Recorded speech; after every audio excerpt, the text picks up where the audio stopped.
रात का समय था। एक छोटा सा गांव, जिसे शांतपुर के नाम से जाना जाता था, अचानक अजीब घटनाओं का शिकार होने लगा।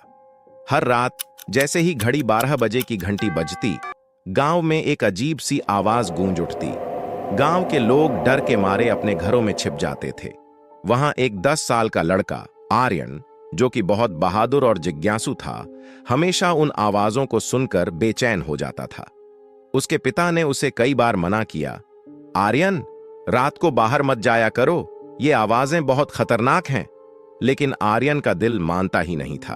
एक रात आर्यन ने ठान लिया कि वह इस रहस्य का पता लगाकर रहेगा। चुपके से वह अपने घर से बाहर निकल गया। चारों तरफ घना अंधेरा और सन्नाटा था। तभी अचानक एक काली परछाई उसके सामने आ खड़ी हुई। आर्यन ने डरते डरते पूछा, कौन हो तुम? वह परछाई हंसते हुए बोली, सच जानना चाहते हो? आर्यन ने हिम्मत जुटाते हुए कहा, हां, मुझे सच्चाई जाननी है। उस परछाई ने आर्यन को एक जंगल की ओर इशारा किया। आर्यन ने बिना वक्त गंवाए जंगल की ओर कदम बढ़ाए। वहां पहुंचकर उसने देखा कि एक पुराना टूटा फूटा मंदिर था और मंदिर के दरवाजे पर एक ताला लगा हुआ था। ताले के ऊपर लिखा था, सिर्फ वही इसे खोल सकता है जिसमें सच्चाई की आग हो। आर्यन ने जैसे ही ताले को छुआ, ताला खुद ब खुद खुल गया।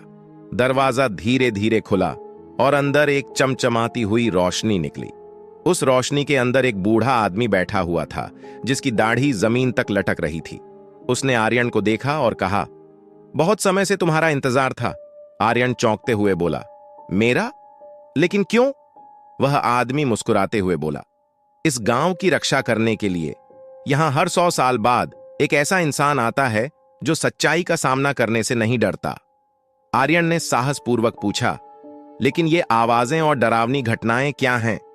बूढ़े ने कहा, ये आवाजें उस बुरी आत्मा की हैं जो गांव के लोगों को डराकर उन्हें कमजोर करना चाहती है। आर्यन ने तुरंत कहा, मुझे बताओ, मैं क्या कर सकता हूं? बूढ़े ने उसे एक छोटा सा दिया दिया और कहा, इस दिए को गांव के बीचों बीच जलाना होगा, तभी ये बुरी आत्मा हमेशा के लिए यहां से चली जाएगी। लेकिन याद रखना, अगर दिया बुझ गया तो ये आत्मा हमेशा के लिए तुम्हारी आत्मा में समा जाएगी। आर्यन ने दिया लिया और तेजी से गांव की ओर दौड़ा। जैसे ही वह गांव के बीचों बीच पहुंचा, हवा तेज हो गई। दिया बुझने की कगार पर था। बुरी आत्मा ने अपनी आवाज में कहा, रुक जाओ, वरना तुम्हारा अंजाम बुरा होगा। आर्यन ने दिए को अपने हाथों में छुपा लिया और पूरी हिम्मत से कहा, नहीं, मैं तुम्हें कभी जीतने नहीं दूंगा। और फिर उसने दिया जलाया। एक तेज चीख के साथ वह बुरी आत्मा गायब हो गई। गांव में सुबह की पहली किरण के साथ सब कुछ सामान्य हो गया।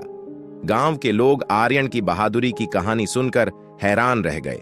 उस दिन से शांतपुर फिर कभी डर के साए में नहीं आया। मोरल: साहस और सच्चाई से ही हर डर का सामना किया जा सकता है।